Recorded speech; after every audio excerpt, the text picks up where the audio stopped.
Imagine this for a moment. You're alone at night. The room is quiet. Your phone lights up your face as a song plays, one you've heard 100 times.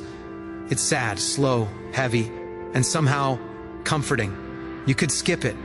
You could choose something upbeat, something hopeful. But you don't. You let the sadness wash over you. You lean into it, and a strange calm settles in. Why?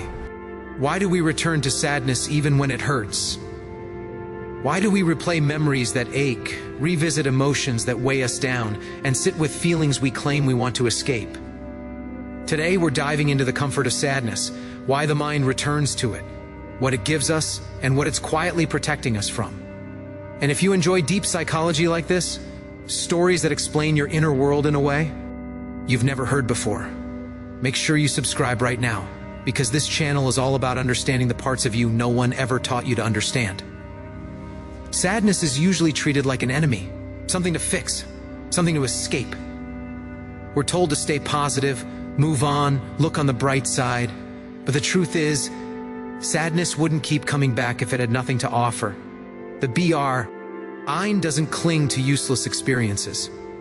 If we return to sadness, it's because, on some level, it serves us. One reason sadness feels comforting is because it's familiar. The brain craves familiarity more than happiness. Familiar emotions feel safe because they're predictable. Even painful patterns can feel secure if we know them well. If sadness has been part of your emotional landscape for a long time, your nervous system has learned its shape, its rhythm, its rules. You know how it feels. You know how to survive it. And that familiarity can feel safer than stepping into an unknown emotional state, even a positive one. Happiness, hope, and excitement often come with uncertainty. They open doors, they invite change, and change is risky. Sadness, on the other hand, asks nothing of you. It doesn't demand action. It doesn't require courage. It lets you stay exactly where you are. There's comfort in that stillness. Sadness also gives us permission to rest. When you're sad, the world expects less from you. You don't have to perform. You don't have to chase goals or prove anything. You're allowed to slow down, withdraw, and turn inward. For people who are constantly under pressure, to suck, eat, to be strong, to hold everything together, sadness becomes one of the few emotional states where rest feels justified.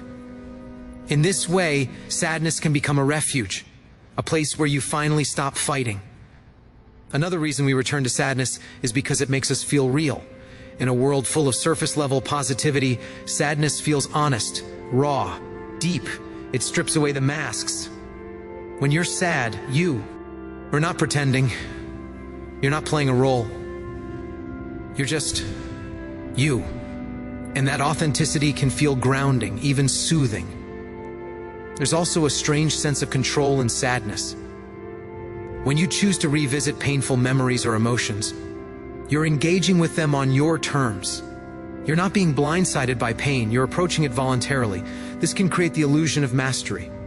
If I choose to feel this, the mind thinks, then it can't hurt me as much. Sadness becomes something you hold rather than something that attacks you. Music, movies, and stories play into this beautifully.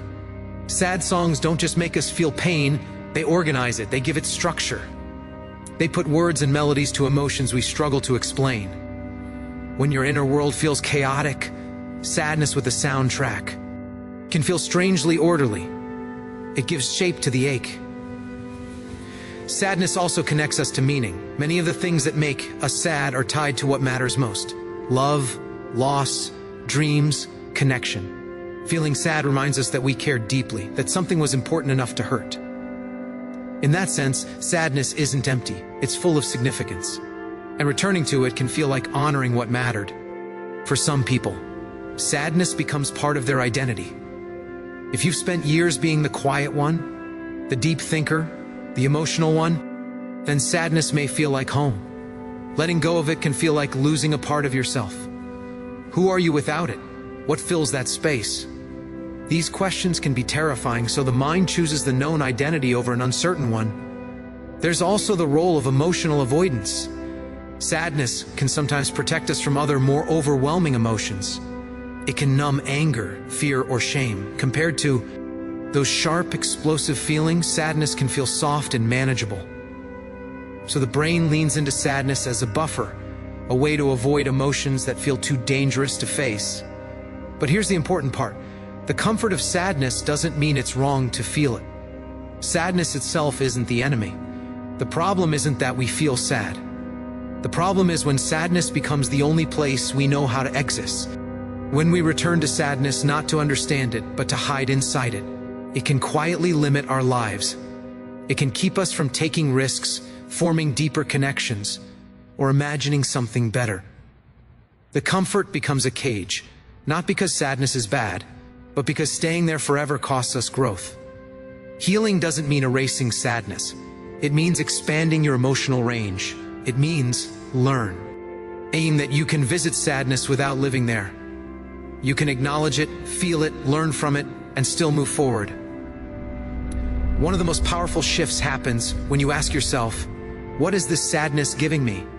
Is it rest? Validation? Safety?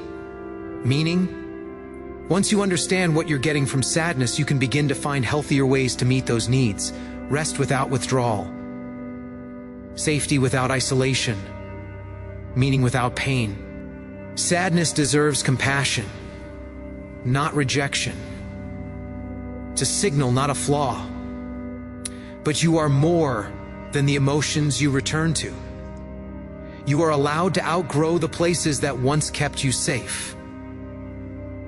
If this video resonated with you, if it put words to something you felt but never fully understood, take a moment to subscribe.